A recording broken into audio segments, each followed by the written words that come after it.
Greetings, Marsh here, and welcome to episode 75 of my modded Factorio playthrough.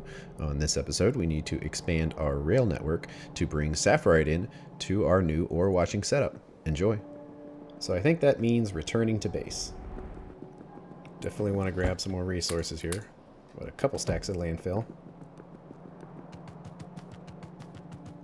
A couple stacks of concrete. So if we're going to be running more trains, we probably don't want them to be on a two-way track anymore. We want to have two individual tracks, one for each direction, so there's a much higher throughput on the factory. I mean, we could do it with one track as it is now, but the longer we do that, the more of a problem it's eventually going to become. I mean, the trains barely run as it is, but, you know, you don't want to commit to a bad idea for too long, and that was just supposed to be quick. But now we're at the point where we kind of want to do it better. So we need to create some train patterns here. The first choice is how close do we want these tracks to be? Because there'll be one will run one direction and then one will run the other. The defining distance on how close it can be is basically how tight of a roundabout can they all go through.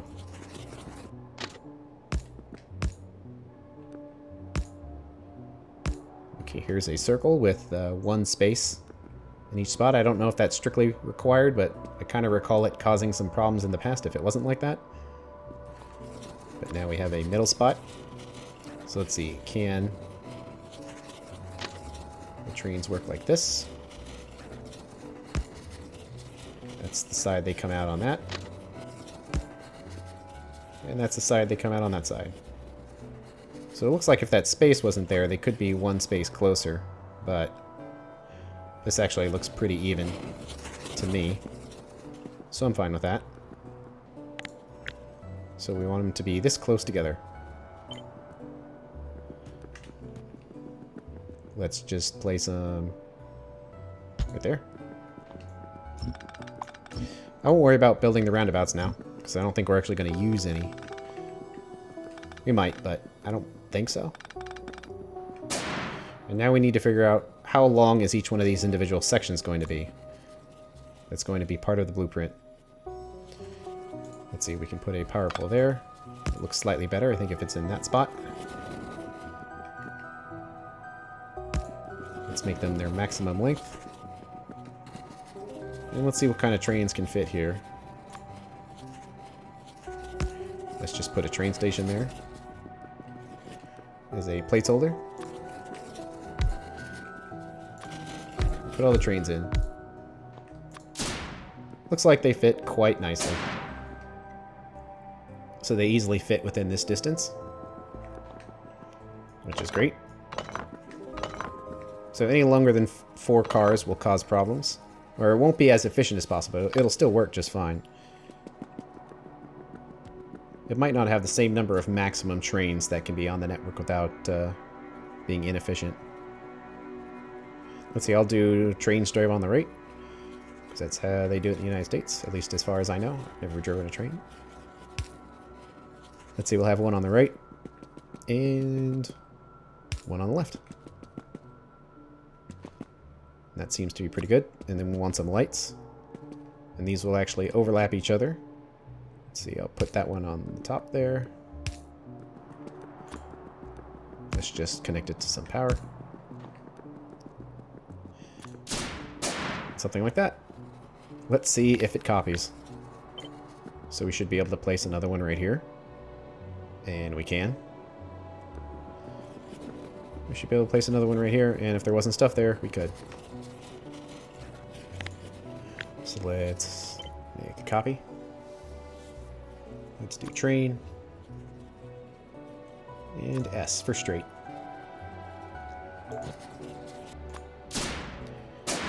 So the defining factor of a turn is the inside section of the track.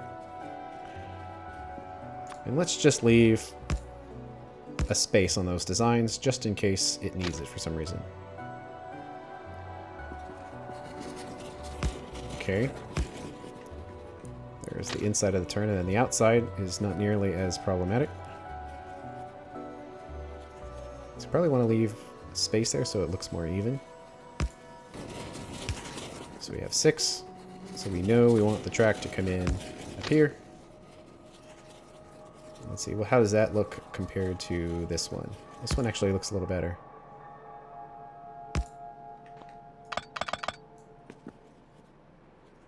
Actually, this curve shouldn't need any of its own sections at all. The train on the right will just take up this extra curve. And going left, it should actually fit just fine. So where is our straight section? Let's grab it. Is it going to place? Kind of, but there's trees in the way, but whatever. So that place is okay. Let's see. There's definitely a lot of room here. So the fifth car would stop right here. Let's just put some trains down and test that. Let's see, it would probably be right about there.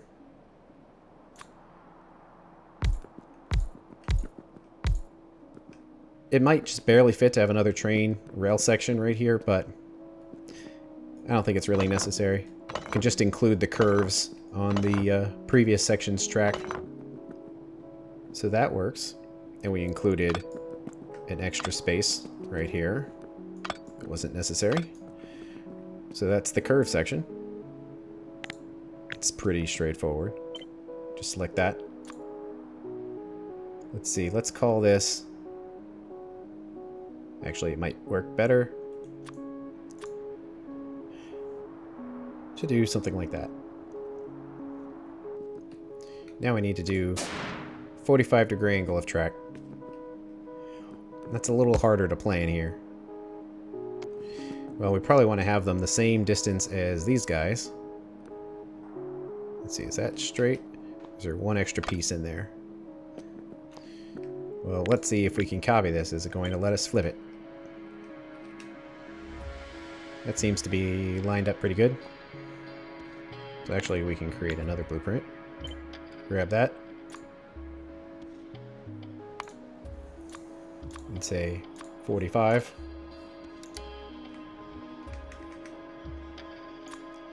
With the rail. Easy enough.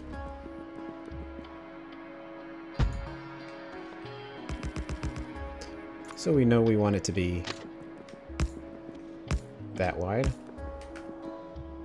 Let's try to figure out where to put the power pole. Probably like right here. And about right there. And how does this look? The train should easily fit in here.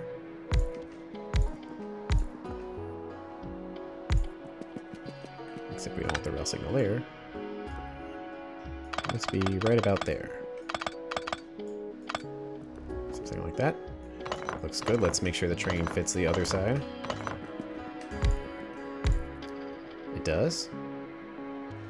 So we got one square of connection on each side. And one square of connection on each side. I want to change this a little bit. So 95-degree turn. With rail. 90-degree turn with rail. I want to change this to straight 90 and straight rail 45. Looking pretty good. I don't think there's going to be any roundabouts yet. So we'll worry about that design later. Meanwhile, how's the factory been doing? Okay, looks like it's cleared out this storehouse. So now we can completely remove it, although inventory is full. Can make some room with a new blueprint book.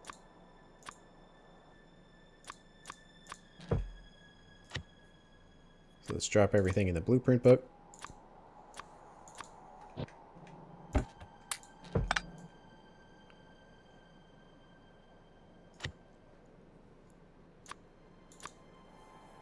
Probably want to get all this sorted in the right order. But we also had these stations in the other book.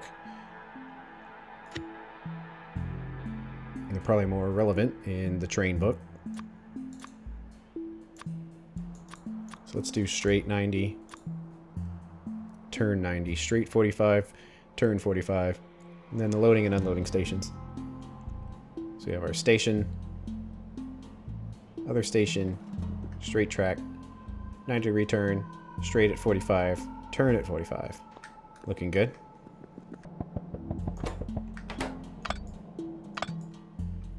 So we need to get this hooked up. It's a little zigzaggy right here. It doesn't really need to be, but it's close enough to straight. I don't think we need to worry about it. Let's see, what about the other silos? Yes, you're good to go.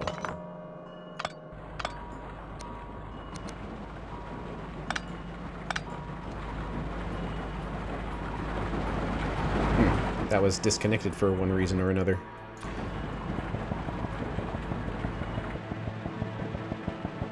Might be for the same purpose as this, really. Well, it's connected again. Although, don't need any of that there anymore.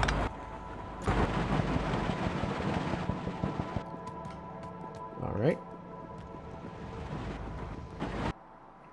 Now let's see if we can use the upgrade planner to upgrade these blueprints to use bridges instead. Are we actually building bridges, or was that missed? Nope, stone bridges are here. Probably gonna need a lot more than that. Let's do from rail to brick rail.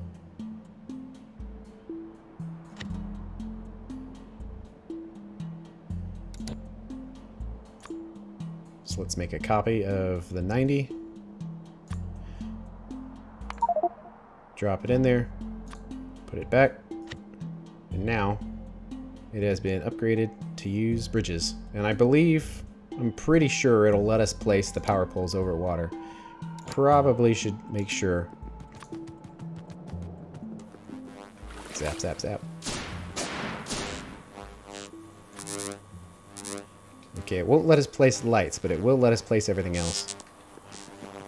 Okay, well, that's easy enough to fix.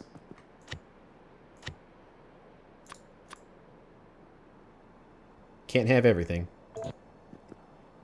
And there we go. Now we have the over water version.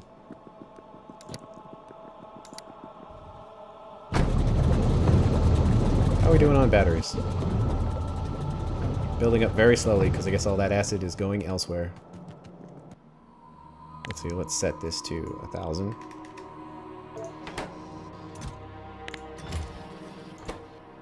Looks like I just didn't have this unrestricted, and that was why it didn't create too many. That's going to take quite a while to build up. Oh well. Let's see what we can get by with what we have. It's kind of nice with how all this worked out that it barely covered up any of this ore, so we might actually be able to grab it if we need to. Actually, because of that proximity, we may not even need a train station at all for the Crotinium, because this is a fairly large patch that's right here. So we'll have to see about doing that. Oh yeah, there was some sections to fill up with bricks. Where was the rest of it at?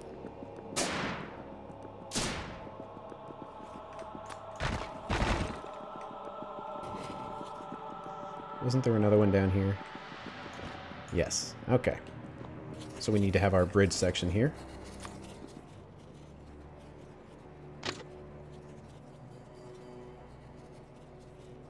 Let's see, the minimum it can be is right there. Let's see, we're just about at the point where we need a train now to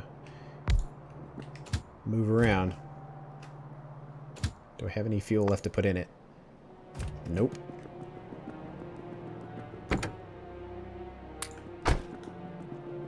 Could actually use the crawler train for this, which is really useful for building with robots, but on a train track. Let's see how this works. Oh, it's so dark.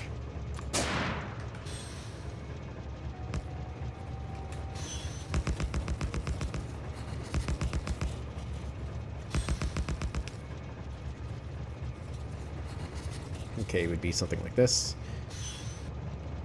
Let's see, we need to make this its own network. Let's come up here and do that.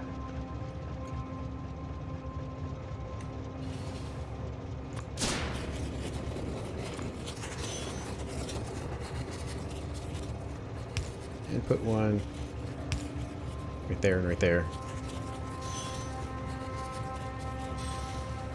As a result, it's kind of overkill to have this guy here, so we can just remove it. And that looks about right. So actually, it's going to be able to come around right through there. So let's use our curved section here. Looks like it'll fit right there. And this part can be landfilled up.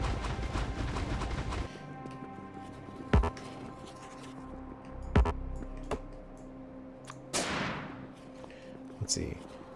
How is this going to look for alignment with the position of everything else? Looks like it fits quite all right. It might... Looks like it... nope. It's not going to block the coal or anything. So we can place this right here.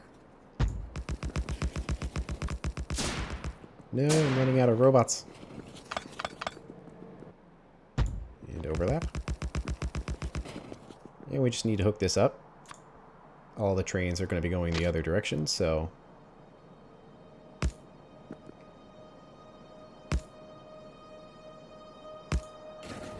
Let's place another section here. So we just need to make sure these are their own networks. I want the train to stop there. That's kind of redundant, so we can get rid of it. And so too is this one. Although we can place it there. And then make this a chain signal. So how that works is if this one is red, the train will actually stop at the first available train signal. However many down it has to go. So we just don't want it, if it's blocked, we want it to stop here and not here where it would block this rail section. However, the advantage to having the signal right here rather than removing it and having it all the way down here is it just means the back of the train will clear this sooner than if it wasn't there. Actually, we can place a train down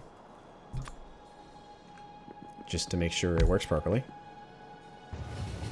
So it's green because nothing's there. Now that the train's blocking it, it means it's red, so the next train has to stop there. Now that we're blocking this back one, it's also made this one red as well, because both are blocked. If this wasn't a chain signal, if it was a regular rail signal, it would be green, which that means that the train wouldn't stop there. It would stop here instead, which is real bad because we don't want it blocking this. Let's see, and let's get it done the other way, where we want the train to stop here. But it's kind of redundant having that second signal because the train can't fit in that section, so we'll just remove it.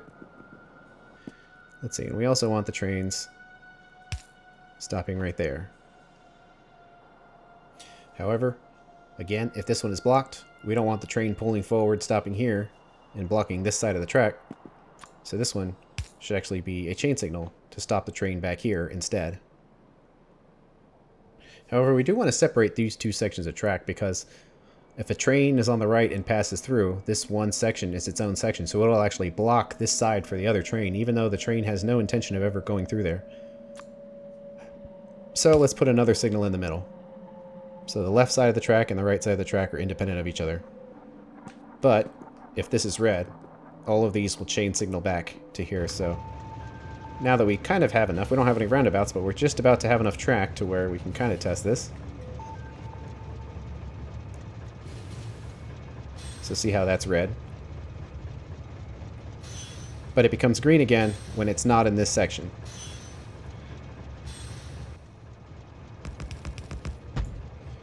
Basically, we just move along and keep the track moving.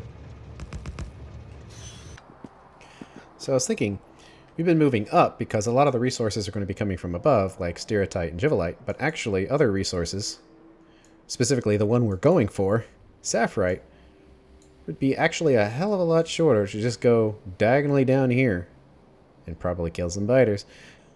So it's probably going to be a lot easier to do this the other direction.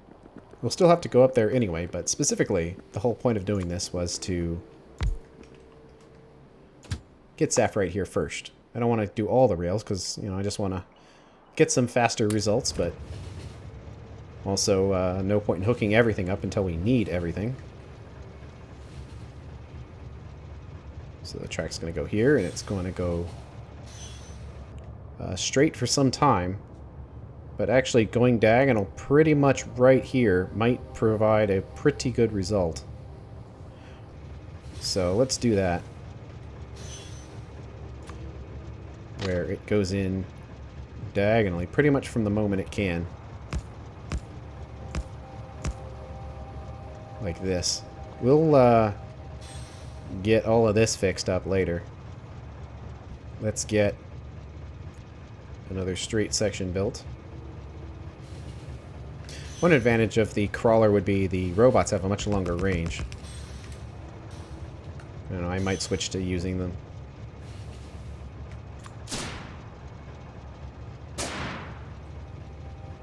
Because these need to come in. So for this train to get out, it needs to be able to turn the other way as well. Which it needs to be able to do right here, which it barely can do, but it can. Let's see, we want to stop both of the trains right there from entering. But chain signal down both of those directions. Let's see, that one is fine, but I don't want a train block this one specifically blocking it. So let's put a rail signal there. Okay, looks pretty good. Let's see, we want these to stop here and here. See, that one is fine to stop there, but we need to be able to connect it to this rail.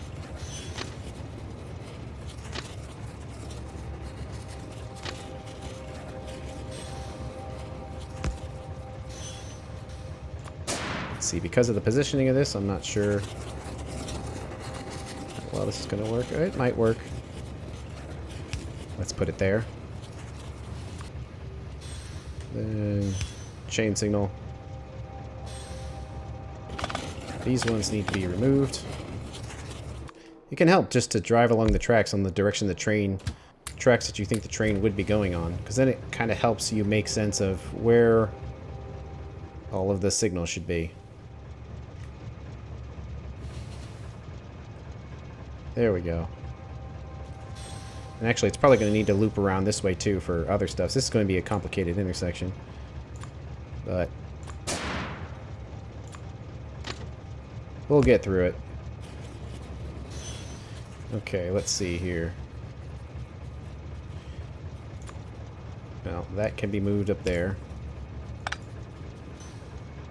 Basically, the idea of the chain signals is as a train exits the intersection, you want to have a normal signal. And then all of the signals that would come in line before you exit the intersection are all the chain signals. Looks like because the angle of this track right here, I can't quite put a signal on it like I'd like to. But I think those are all in the right spot. We'll have to see later. Yeah, this 45-degree stuff is not playing nice. Oh well, we're getting through it. I'm just setting these to be one section of wire shorter than the maximum length for power poles, and then shift clicking them into place so it doesn't place the pole there, but it's good enough for everything else. And that's the end of this episode. On the next one, we need to complete this rail network and get it hooked up to sapphire mining, and then we can see how our ore washing setup works. Thanks for watching. I'll see you later.